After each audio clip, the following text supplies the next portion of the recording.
So this is the Dell XPS 13 2-in-1. That's right, a 2-in-1. And I'm sure a lot of you might not be interested in this type of device, which I totally respect. And this is by no means a gaming laptop. It's really geared for people who prefer switching between a traditional laptop orientation to a tablet. Now, what's really interesting about this device is its form factor. It's fairly lightweight and it packs some power-efficient specs. What are we talking here? Well, it's got the new 10th Gen Ice Lake processor, the Core i7-1065G7, 16 gigabytes of RAM, 512 gigabytes of fast storage, an HDR400 certified IPS display powered by Intel's Gen 11 graphics. These are interesting specs since the standard Dell XPS 13 is now using Comet Lake, while their convertible notebooks like this one are getting Ice Lake. And the price of this particular config is $1750, but Dell always has a sale going on all the time, so you could pick this up for less than $1,600, and the Canadian price for this guy goes for around $2,500, which is it's a lot of money. Now, for those of you who are keeping track of our Ice Lake coverage, we have reviewed the Razer Blade Stealth featuring the Ice Lake processor and a GTX 1650 discrete graphics card. So if you're interested in that review, I'll link it right over here. But why don't we get to this? But first, a quick message from our sponsor. The new Cooler Master Master Mouse 710. Weird name, but damn, this thing is good. With an ultra lightweight body at only 53 grams for excellent flick control and aim correction, the ultra weave cable is awesome for wireless-like feel, the ambidextrous shape for me personally is super comfortable, and I like the shorter body, plus the glide is smooth thanks to white PTFE feet. Enjoy the domination with an excellent optical sensor, and despite the funky name, the Cooler Master MM710 is legit. Check it out below. Alright, so let's start with the design. And XPS notebooks have been known for their amazing build quality, and this one is absolutely no different. There are two finishes available, a standard silver one with a black interior, and the Arctic white, which I have over here, and it costs $50 more.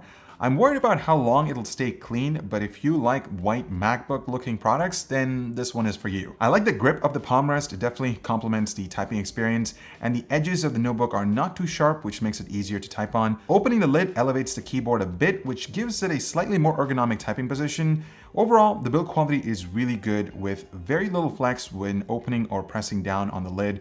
The only issue we found is that when the notebook is opened past a certain point, the metal edges can scratch some surfaces since the bumpers aren't large enough. Now about the keyboard. I know some people have said that they love it, but the keys are absolutely the worst that I've encountered on a notebook. It feels like typing on a cheap version of the Microsoft Surface cover and not a notebook. There's hardly any key travel, no feedback, it feels dead. And when I compare this to the HP Spectre X360, it's a day and night difference. There's actual proper travel distance, there's feedback, it actually feels like you're typing on a keyboard, and honestly, this is by far one of the best keyboards that I've encountered versus the XPS. This is absolutely a no-go in my books. The power button is located beside the delete key, and it acts as a fingerprint sensor, which doesn't actually work all that well. And to make matters worse, the LED backlighting is just embarrassing. I mean, look at it. The lighting doesn't even shine through the keycaps properly since each key seems to have something blocking the light in the middle.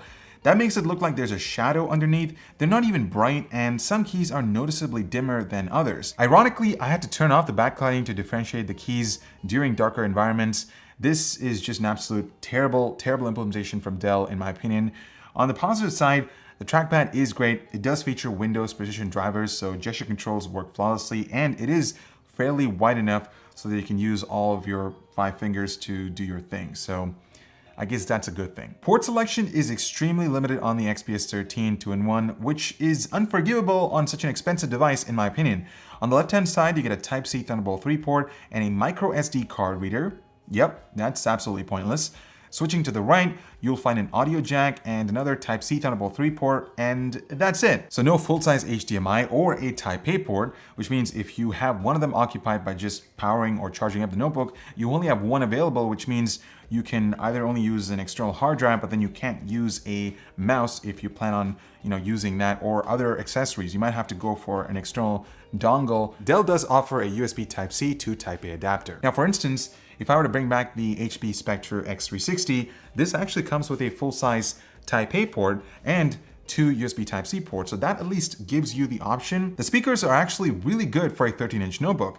They're not front-facing, but rather they're on each side of the notebook and they bounce back the surface of a table. So this is the webcam test on the XPS 13 2-in-1, and guys, it is absolutely terrible. I mean, welcome to 2019, where you spend $1,800 on a laptop and this is what you get. It's kind of unacceptable. As you can see, Michael is sitting beside or behind me.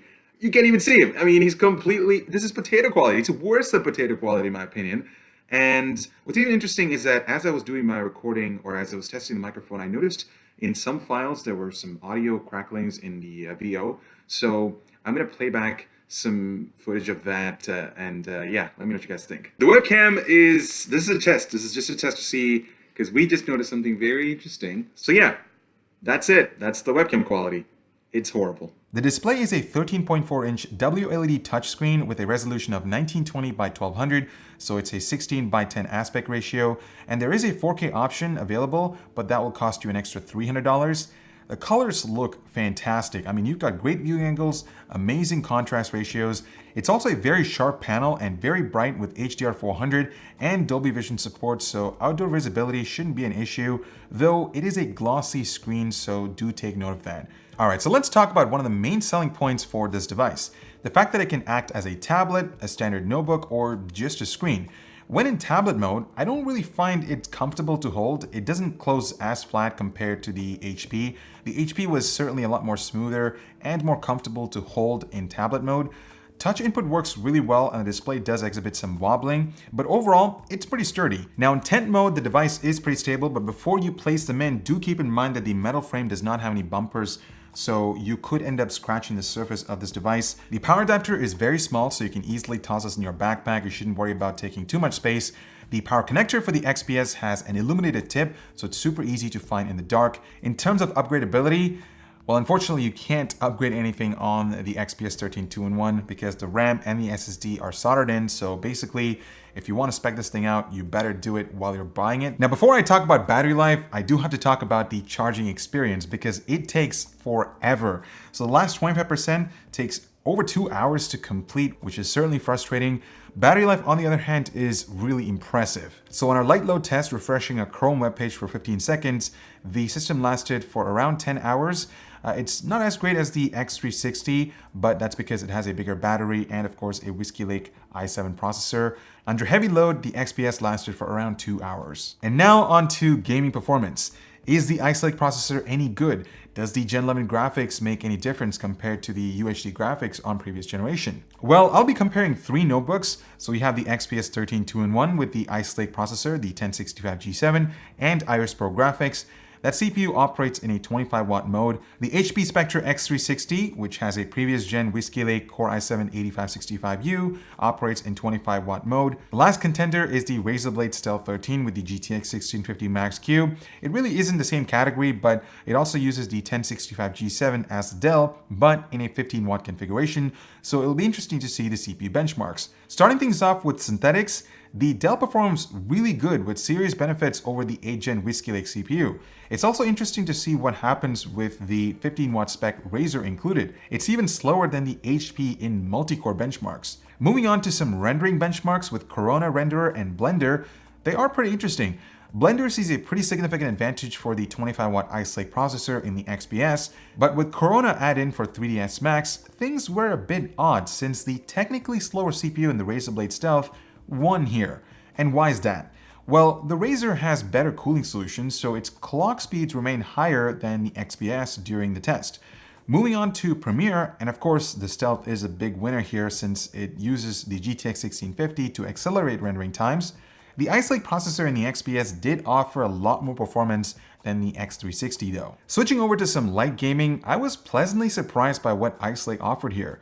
It's nothing closer to the Blade Stealth, but huge improvements over previous generation. You can actually get some light gaming done on this provided the Intel drivers behave properly. One other interesting thing is that the XPS 13 throttles clock speeds while it's being charged.